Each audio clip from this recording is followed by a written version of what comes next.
guys? Kevin Whaley, Associate Yeah, Author, back here for how's it our going? third episode of Yeah. Coffee with a Security Leader. So, third episode, I finally have my mug this time. So, right on. So, I was Scott, just giving you a hard time about the mug that you made, but at least you made a mug and you didn't make an yes, ashtray. yes. That's So, something you made a can mug use. at had to go to a birthday party, and we made these beautiful mugs. So, just supporting my Kansas City Royals. So, Yeah, yeah. Good hockey team, right? Oh wait, no, not hockey. Sorry. oh man. Anyway, so yeah, Okay, guys, well, go ahead. we'll we'll jump right into the topic, man. We've been talking about a lot of different things on this. I'm not going to call it a show, but our conversations Yeah. and that we like to post on social media. And we've been talking about a lot of really cool things, technology use and security and the day in the life of a security professional and but something that's close to your and my heart because we're both veterans, obviously, challenge coins, Yeah, I love that. um, is how veterans transitioned in the private sector. And you had a unique transition story. My story was a little different than yours, and we were just kind of chatting about that. And we thought we have got to, share these experiences with people. So can we start there, Kevin? Should we tell kind of down and dirty what the transition story looked like? Yeah, absolutely. So first of all, this topic kind of got, brought up to me from someone that reached out to me in the past asking about, transitioning from the military and said, hey, this is something you guys should talk about, just kind of get that message out there. I was like, yeah, that's a great idea. Because over the years I've had quite a few people reach out to me that were transitioning, looking to get into the security industry, saying, "Hey, what advice do you have? What should I do? Blah blah blah." And I really wanted to try to go above and beyond to help these people out because I remember when I transitioned out of the military and I was looking for work, how hard it was like, because I didn't have anyone to kind of guide me. I had to claw tooth and nail to basically get my foot in the door and get to where I am today.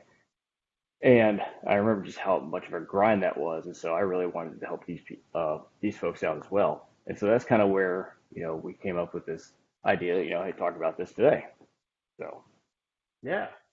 And did you have an idea of what you wanted to do when you were getting ready for ETS? And for civilians that are watching, that's when you're getting ready to leave the military ultimately. And this is for you active duty guys. I was a reservist. We'll talk about that different story. But were you thinking about as you're getting ready to bounce, or as you're coming up on like I can either stay in or I can get out? What did that look like? hmm Were you like it's a security career or is it law enforcement? What was it?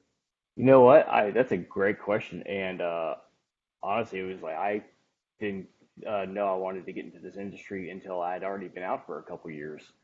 Um, when I got out, it was kind of a last minute decision on my part. I was transitioning from command, and they told me I couldn't deploy anymore, but I could go be an instructor or do something like that. So I elected to kind of get out. And again, since the last minute decision, I was like, okay, well, I'll go back to school. I got 2 years left of my degree. Before I joined the military, I was working on a degree in exercise physiology. So I was like, oh, I'll go back and do that. And about I got into that, and I was like, about 6 months into it, I was like, God, I do not want to do this for the rest of my life. So, um, I was starting to look for other options, trying to figure out what I could do. And when I was like, oh, well, hey, I loved my time in the military, maybe go back to work for the government, law enforcement, or something like that. And so I was like, well, maybe I can go to graduate school to help me earn a degree that would give me better chances of, getting a job in that career in that field. And so I decided to go to graduate school, and that's kind of where I really started learning about, oh, hey, here's a whole new side of corporate security. What's all this about? And so that's when I really figured that, oh no, hey, this is what I want to do. This is where I want to be. So that's kind of how just fell into it.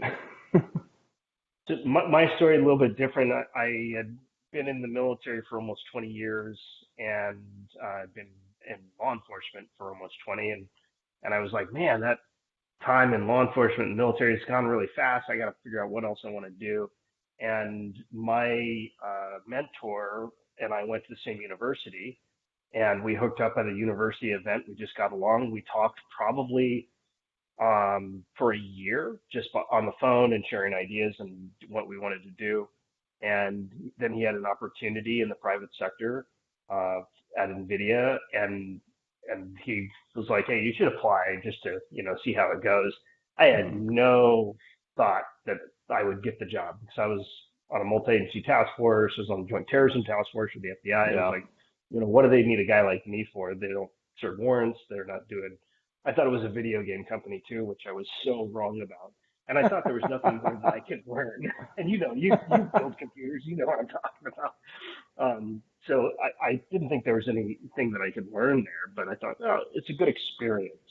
Yeah. Put in Yeah. for the job, got selected, changed my life, right? But my concept of the private sector was very similar to yours. I had no idea what it was about. I had no Mm. idea that there were people like us that lead during crises, that Mm. will be Yeah. there to do investigations, that are guiding the security apparatus of an organization. In fact, the Exactly. folks that I left the job would ask me like, "Well, what do you do for NVIDIA? Are you like in IT security or something?" They had no idea, and I was like, "We have practically our own police force." you Yeah. know? Yeah. I mean, So yeah, it's like, and I remember when I was started, really kind of looking for jobs in the security industry. And again, I was pretty freshly transitioned out of the military. And I was, in E5, and I was like, okay, so I could get a, maybe a low manager position or something, kind of equivalent, whatever. And um, got called in for a couple interviews and realized that, oh, I know nothing. I was like, I need to start from the ground level. Um, and I was during this time while I was in graduate school, I was just reaching out to people left and right, anyone I could talk to who could point me in the right direction. And I ended up reaching out to the military liaison at University of Kansas, and he put me in touch with my mentor today, and he took really kind of took me under his wing and said, okay, hey, here's, yeah, okay, you want to work in security, but what type of security? And I'm like, wait, what? there's different And types. yeah, exactly. And he goes, and then he introduced me to to as is, and took me to a couple of their luncheons, their meetings, and introduced me to a whole bunch of different people, and that's where I really kind of learned a lot more about the industry. And then he told me, hey, you got to start from the ground floor. I was like, all right, so I did. I went and I became a security officer, and then that job and that role gave me access to all the people who work in the security industry in the roles that I wanted to be in. And so getting to work side by side with them to learn from them helped me really learn the industry and, got me to where I am today. So, And we should explain this too, because we've talked about security, and then I said IT security. I don't want to confuse folks, especially then those that are coming out of the military. Um, let's talk about equivalence. You were in the Army. I was in the Air Force and Coast Guard. I was Navy. What's? Oh my gosh, I'm sorry. I forgot you can Oh. count. So my mistake. Ooh. No comment. No, and here I am, a Coast Guard guy blowing up a real blue water Yeah. sailor. And you were, Hey, quiet, and Coastie. The adults are talking. yeah, I wasn't 6 feet, so this is how I landed. So, uh, you were an MA too in the Navy, right? If I remember No, correctly. no, I did search and Oh rescue. man, I totally insulted you now. You I don't weren't think like we EOD can. or something. So, for those watching, this is our third and final episode. We had a good run, Kevin. Anywho, Sorry, go so ahead. What yeah, was your no, rate? we're talking about physical security, corporate Yes, security, yes. not IT security, not Nope. not cyber security, and nothing like that. Which is funny because I get um, sales calls and sales emails constantly about cybersecurity stuff or IT related stuff, and I'm just like, how did you get my contact information? Oh, we did a LinkedIn search. Okay, what about my profile makes you think I work in cybersecurity? Security, Nothing about my profile is cybersecurity. So, no, um, no. yeah, you get that a And lot. it is very different as far as the career paths go. There is um, some crossover, a Hmm. little bit when you talk about servers, and you're talking about database or data center security. There's crossover there. Yeah. Oh, yeah. They Physical security folks and IT security departments where they work hand in hand. work hand in hand. I like to think, and they're trained too in a lot of physical security things that we do, right? I'd like to think that they look at physical security as a small s, though, like not of the top of mind importance. Whereas physical security practitioners like yourself, Hmm. yeah, I mean, and you're a CPP holder, you think of physical security as kind of that first line of defense, probably to for your Yeah, facilities, your. absolutely. Yeah, well, I think it's layered security, Mhm. just like, excuse me, our IT counterparts, they have multiple, excuse me, firewalls, multiple layers, uh, for a defense to protect the network.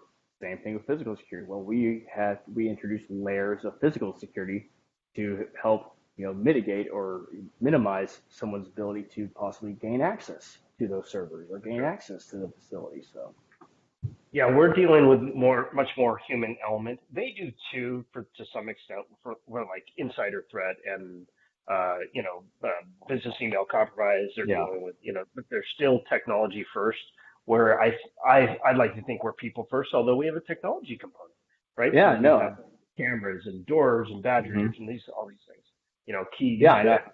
I mean, I work with our IT department almost every single day because, I mean, they are the ones that help me keep my systems up and running. So, and then, then they need me to help, protect access to their physical, hardware and different things. So, Yep. yeah, we work hand in hand. But I mean, what you said earlier is, yeah, IT security guys, they probably have physical security in their back of their head, but it's a small sliver. I mean, you Yeah. can expand that to really say on a company wide level, people not in security think of security as a small sliver or, like guns, gates, guards. But it's, That's just right. so much more than that. So, And to draw the analogy back to the yeah, military, that was my experience too in the military. Was that, yeah, you saw security forces or the masters at arms or MPs at the front gate, and you didn't see them any other time, but they had other roles. They were doing other things. exactly. They were much more involved. They had a physical security element of what they did as well as the Yeah. policing element. Yeah. So Yeah, and then I think that kind of when I was making that transition, that was my mindset. Like, oh yeah, sure, security, I can do this. And again, it was just like, oh nope, there's a lot I need to learn. So, right. but yeah, Yeah, it's but definitely that's the it's thing. Like I went through physical security training in the military, and it hmm was all about barbed obstacle toppings and concertina wire and yeah, all these things. And like, with what we've done in the private sector, there's no employer that we've worked for that would want that. Now there oh are no, private sector employers that do that. I was just talking with a buddy of mine. We were yeah, both in the Air Force together, in OSI together, and he works for a big defense contractor, and he said operate very similar to the military, yeah, and it feels very much like home. And so there are options like that. You don't have to go totally corporate where you're wearing a suit all exactly, day.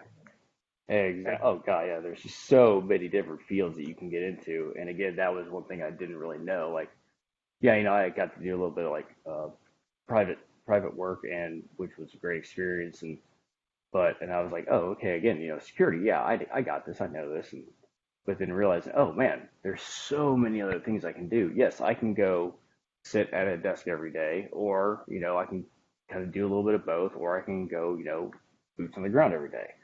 Um, so it's just all about, hey, what kind of balance do you want? So it's like all about what what about your goals are.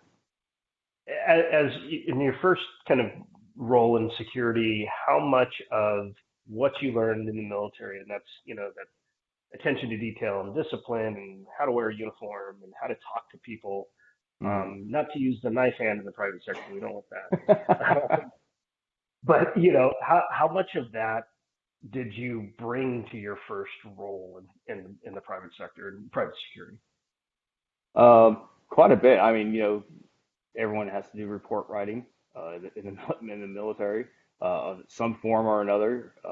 Always something to fill out, and so um, definitely brought that over with me.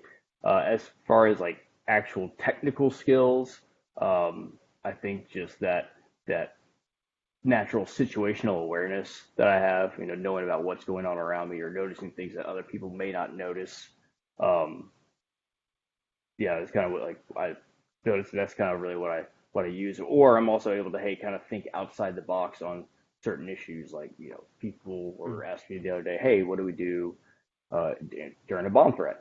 So we go through the standard, the DHS, kind of training sheet, and they're like, oh, what about this? And these questions, or I introduce different scenarios, and they're like, oh, wait, we've never thought about that. It's like, yeah, so I definitely think those skills and that mindset and that mentality has definitely followed me uh, for sure, and definitely, especially the attention to detail, the level that's needed for some of the things that we do. It's just, yeah, it's pretty. It can be intense at times. So Well, especially when if you're going to be in uniform, no matter what your uniform is, if it's a polo shirt or if it's an actual uniform shirt or hmm whatever, coming with your shoots, maybe they're not spit shine, but they look, you appear professional. yeah, yeah, That's a big question mark too, because I've seen people in the military, usually the people that I was arresting, but the, like I had one guy who had an ice cream suit. It was like an all white suit. He was from Nebraska or something, and he had an all white suit and he would wear like different colored shirts, but that was his only clothes that he had, like that were civvies, uh-huh. and so that would he couldn't translate that or transition that into the private Yeah, sector very yeah, well. There is an appropriate an attire to wear, and what I always tell people is, you know, look at those things. Now we've got great resources like your cell phone. You can go on TikTok and you can just yeah, Google these things. But yeah. I didn't have those things when I transitioned. Or I had I no mean, idea what to do. yeah, exactly. Or I mean, what's so important for transitioning members is going to that TAPS class. Because they do cover a lot of that in those TAPS classes. And I wish the one I attended, I wish I paid attention a little bit more. So, um, but yeah, they definitely do have good information. And again, you can always reach out to, the VA has got good resources, or VA's got contact your great local, resources. or your local VFW has great resource with the Oh, American that's Legion. interesting. Um, Huh? you know, VRO offices. I mean, there's tons of resources out there for active duty and veterans for job placement or career. Looking into getting into a different career field. Um, so there's a lot of resources that you can reach out to, or again, just if you don't know and you don't really know where to look, reach out to someone. Hey, who do you Yeah. know? Reach out to myself or Scott. I'll gladly point you in the right direction. Yeah, there's probably 10 times the amount of veterans out there than there are active duty or in the reserves. There's what, like 2 million, active in Yeah. reserve and guard at any given time, something like that. And there's probably 10 times that are former or veterans or retirees. hmm And those folks, they don't just retire anymore and go and like sit on the golf course in Arizona. They actually have to go and work. Yeah. And mainly Yeah. because they want Yeah. to. I don't We're know not all that. officers. Yeah, yes, exactly. Take a break here. But I mean, honestly, like Just I kidding to love all what you you're former preaching. officers out there. That's right. We do care about you. Absolutely. Okay, yeah, we do. Okay, I had to think about it. I Anyway, have yeah. officers that I do care about. They're good people. They're just misguided.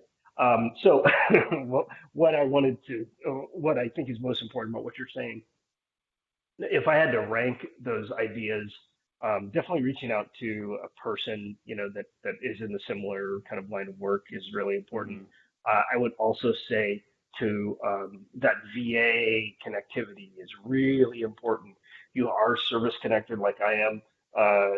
Getting that rating, it took me Yeah. a couple of years after I retired to get my rating, and that Yeah. was on me. It wasn't on the VA. The VA has Yeah. been, knock on wood, great.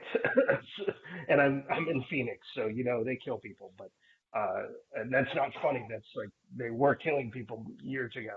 Um, but it's really important to get your ratings, Yeah. get that access to medical care and mental health care Yeah. because And it, you can't transition if you've got something that's that's going to keep holding you down, or yeah, that's going to be exactly. luggage for you. You've got to take care of your mental health so you can Oh transition yeah, effectively. absolutely. And I remember, again, transitioning out and, just dealing with, all those issues but thinking again, kind of living up to that, machismo, say, hey, oh, just toughen up and push it down, and you'll get through it and you'll be all right, and not dealing with it. I think that probably hindered me in my, ability to, get to, where I finally am. But um, I wish I had taken care of that stuff sooner. Yeah, I think that would have Yeah, helped me out a lot. me So, too. but also, Yeah, yeah, but again, just being able to reach out to someone to ask for advice on what to do. I mean, again, I wish I had that when I had first transitioned. And I mean, again, as I kind of mentioned at the beginning of this, I've had numerous people reach out to me randomly asking for that advice. And again, I'm gladly trying to go above and beyond for anyone I can to help them out. Whether it's like, hey, same here. you know, again, telling them about as is or whatever, or helping them out, with their resume or anything like that. So yeah, if you need help, What reach out. What do you think about educational benefits? I mean, we not only do we have military Yeah, ones, but we have, the VA benefits. If you've been post yeah, 9/11, you've got a yeah. great Thanks for benefit, reminding me. huge. So yeah, I mean, I used pretty much most of my post 9/11 finishing my undergrad. Had a little bit left over for graduate school, but unfortunately, it didn't cover a lot of because grad school I had to pay out of state tuition, unfortunately. So, in the 9/11 GI Bill only covered the in-state portion of it. But it wasn't until I was almost out of my GI Bill that I learned about another benefit because of our rating. Now I can't remember what it is for the life of me. Vocational rehab. Oh yeah, They yep, also yep, have, agreed. educational benefits, financial resources that you can use to pay for school, and that is how I paid for all my graduate school. So That great point, and that's through the VA. yeah, People should but definitely go to the VA. definitely learn about the options you have, because I was lucky that I still had part of my GI Bill left, because if I didn't, I wouldn't have been able to use that vocational rehab at the time when I used it. It might be different now.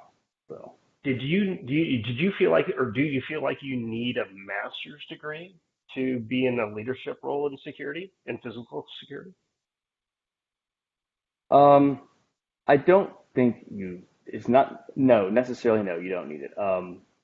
Because I truly think experience is the best education. I Don't agree. get me wrong, Yeah. it definitely helps, because once you start moving up the ladder, you are going to be doing a lot more technical writing, being, expected to put together, you know, thorough, concise presentations, making great business cases, but just pleading your case, proving your value to the company. And so having that education, I think definitely helped, and again, really kind of helped me to again look out and think outside the box and be able to have a wider perspective on things, and kind of allowed me to think of things or see things that I may not have seen or thought of before. So I definitely think an education is obviously always helpful. Formal education is always helpful, but again, sometimes experience is the best education. So Just get out there, go, find a role, start learning. exactly, However you learn, that's what I'm in agreement with you here. However yeah, you learn the best, just go out and hmm, do it. I tend to see, some of the big fortune companies, their security leaders, they do have advanced degrees. They do have CPP yeah, certifications, yeah, but there's no, there just getting that throttle time that there's no classroom setting that can get you out there and get Yeah, you that experience. in terms of like a formal degree from like a university, again, definitely get a bachelor's if you can, because that's gonna definitely gonna help you. Kind of Um, entry level now yeah, right now. exactly, exactly. But in terms of like in the industry, you definitely go for certifications. I mean, some people have mixed opinions on certifications. Some people think, oh, they're worthless. Just you're paying money for a couple of letters at the end of your name.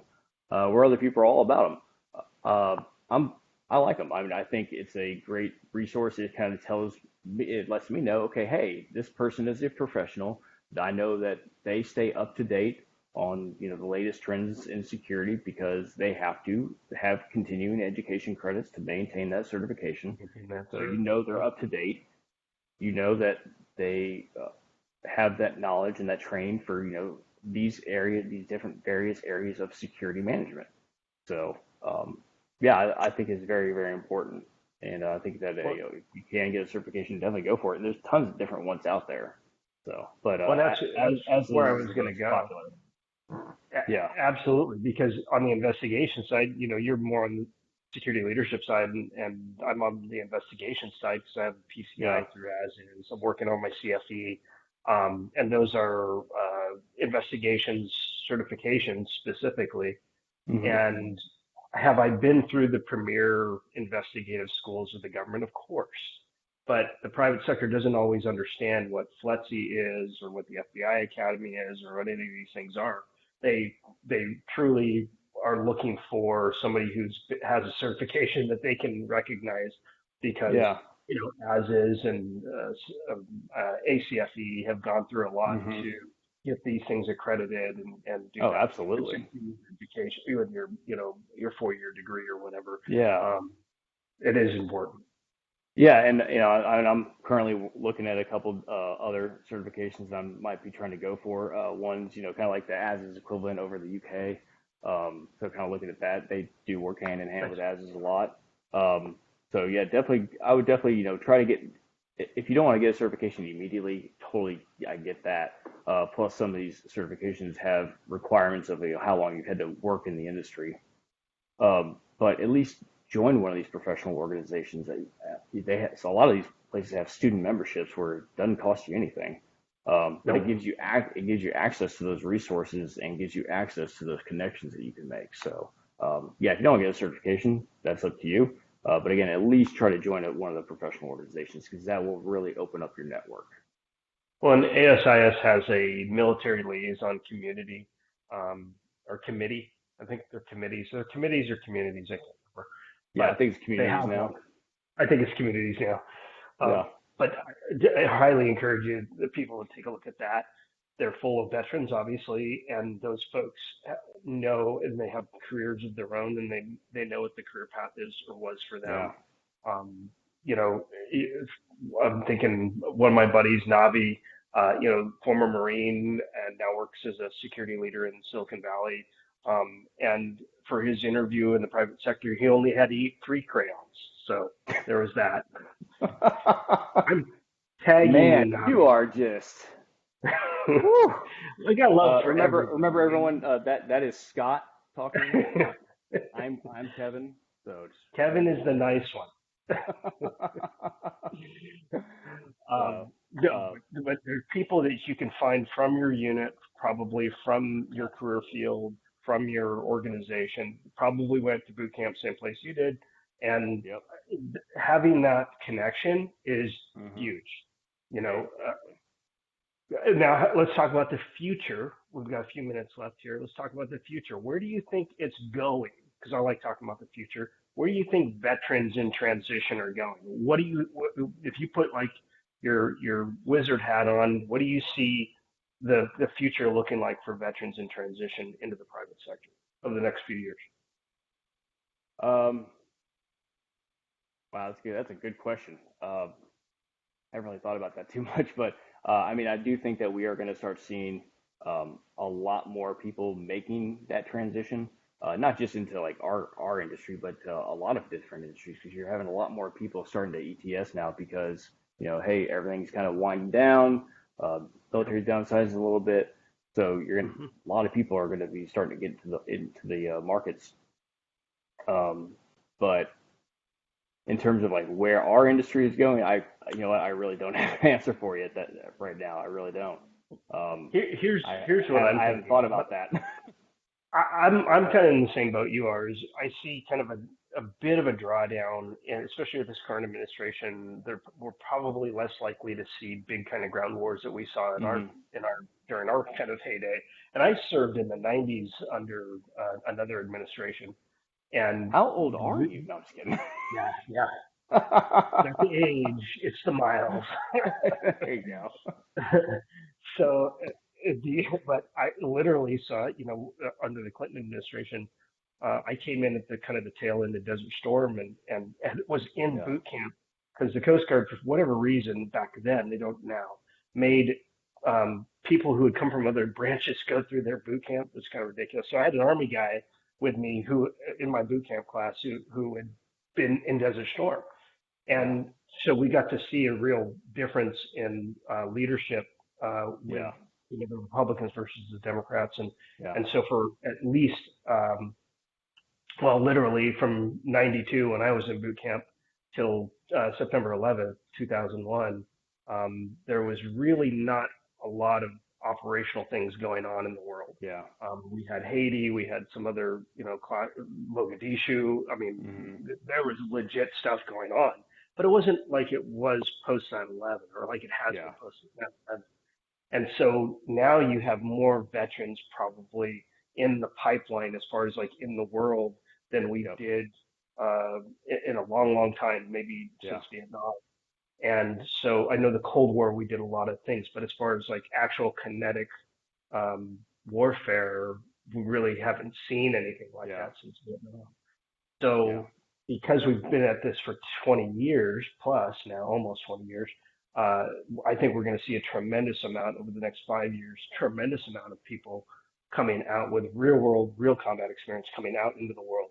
And our hope, Yeah. the reason why we're talking about this is that we hope they transition safely and they get the services that they deserve and have earned, and that they are paid the appropriate amount. I know we haven't talked about salary. That's a bit of a tricky subject. Yeah. Um, but on that, reach out to somebody who is in the Yeah. industry and they will Yeah. give you their fair assessment of salary. Exactly. But I do think over the next 3 to 5 years, we're going to see a tremendous amount of veterans coming in the private sector. Where we used to see them like post Vietnam, we saw a Hmm. huge amount going into public safety, went into the fire service and went into Yep. law enforcement, Law of course. enforcement. Yep. And that was a great outlet for them. I don't know Yeah. that we're going to have that in our current political environment. Not to get too political, but I just don't Yeah. see that that's going to be where they're going to land. Just because what they've seen over the last just year. I mean, it's been years that it's been going Yeah. on.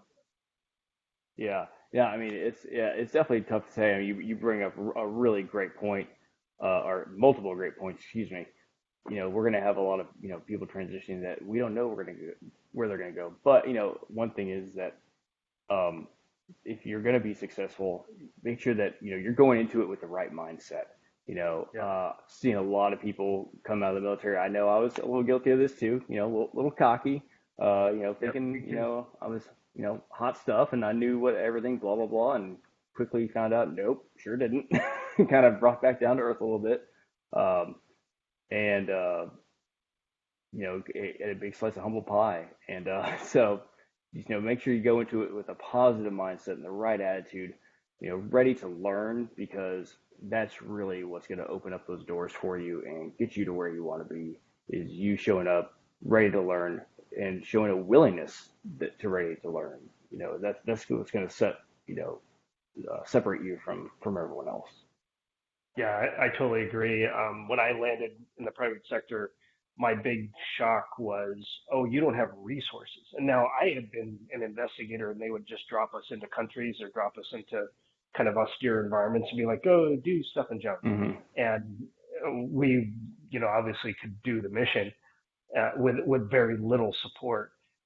But my my big transition aha moment was um, not only was the company an American company, but it was a global company, and we had Hmm. employees from China and Russia and all over places that we had been kind of in conflict with in my Yeah. previous life. Yeah. And I had to be mindful of that and be Yep. careful not to alienate them, because what we're trying to Exactly. do is we're Yeah. trying to be cross-functional. We're trying to build bridges. We're trying to keep everybody safe in the company. Yeah.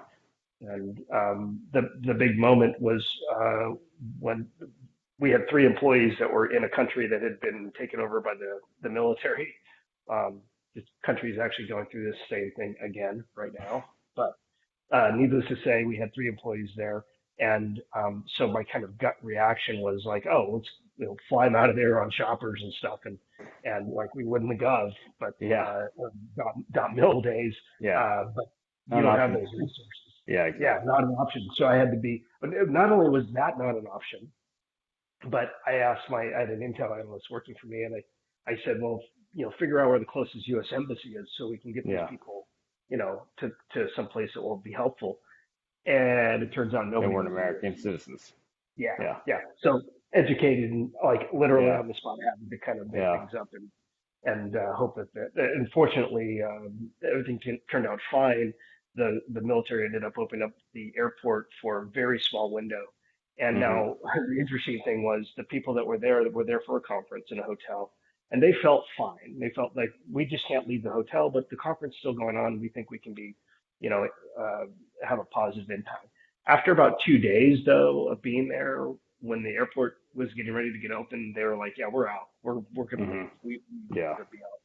And Yeah. so, whereas like the minute the coup happened, I was like, "Let's get them on a plane and get them out of there." They were resistant to that, and so I think, understanding like we've got to talk through these situations, Yeah. and we can't have the military answer for everything, because the Yeah. military answer just is not always going to fit in these types of situations. It almost never fits in these Yeah. situations. In the I cannot in the private world, in the private sector, in corporate America, I cannot tell you one time when I've used a like a tactical military mindset or something like that to resolve a situation. That doesn't exist. Nope. That's another thing. So you get ready to when you're making that transition, you gotta get ready to leave that mindset behind if you're getting into the corporate America because you know back, in the military, it's like, okay, well, hey, we're protecting everything. Everyone's got literally guns, gates, and guards That's all right. over the place. Heavy weapons all over the place. Yeah, it's pretty secure. Well, guess what? We can't have that answer for everything. In corporate America, Nope. companies don't pay for that type of protection, nor do they That's want right. it. No. It's not exactly, it's not what you want to see in your neighborhood.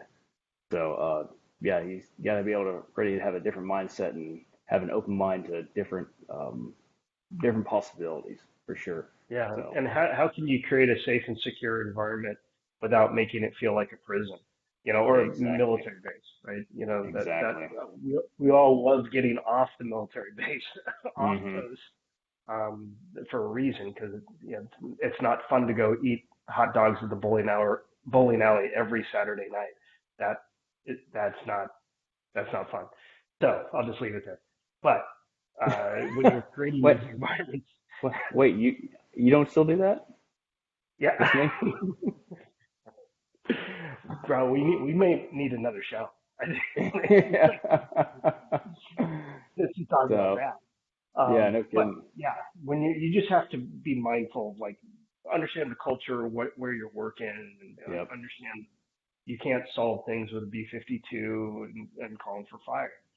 Yeah. Um, there are aspects of those things, calling for resources and understanding how to think outside the box. But that's what we want you to do. It's not, the answer isn't more guns or more ammo, right? The answer is going to be, well, and the answer is not more guards either, by the way. It's just, Maybe we can tweak this policy, or maybe we change this it is. procedure, or maybe we invest in some technology. So Those are great points. may, maybe I And so maybe I maybe I reach out to some of the stakeholders, do some cross department, have some cross department meetings here, and figure out, hey, okay, hey, how can we all work together to find a solution, make this happen. So That's it. Finding a solution, working together. That's the teamwork that you used in the military, whether apology. your unit working with another unit, two branches working together. That's the mentality that we want you to Yep. have. Bring those things. There are some good things, and that's one of them. There are also some bad things, and being regimental or thinking with a top down mentality. Those are not good things to Yeah. bring Or being able to use certain four-letter words like commas. Can't I do don't that. get it. Yeah. Yeah. So Yeah, exactly. Yeah, great point. Please don't curse. The F word can't be used in every sentence in the private sector. They don't yeah. get it Yeah. and they don't appreciate it. Yeah. Yeah. Great Oh point. man. Yeah. It might have been it might be familiar to you coming from your senior NCO, your first sausage or whatever, but yeah, it doesn't work in corporate America. No, no, no. And again, no knife hands. No knife Yeah, no, hands. no, please, no, no. Okay. Well, how do you want to leave it with them? What do you want to Man, tell so I thought this was a great topic. Again, if anyone ever has any ideas on anything you'd like us to cover, or hey, if you want to be a guest and come have a conversation with us, please, we definitely welcome that idea. We were talking about that earlier, how we need to try to start bringing some people on. Message us, comment below, let us know what you want to talk about, what you want to hear about. If you want to come on, let us know. We'll make it happen. So, them? Yep. yeah, I think this was another great episode, and definitely looking forward to more. So, Yep. We'll have more coffee soon. absolutely, and go Royals, and I love all the branches of the military except for Coast Guard. Not a branch of the military. I'm just How kidding. about that? Not a branch of the military. There's a whole other story. I'll go and we'll offline. We'll cover that. There we I'll go. tell you all That'll work. about it. All right, Okay, guys. Kevin, we'll Thanks talk again for soon. watching, and yeah, looking forward to next time. Yep.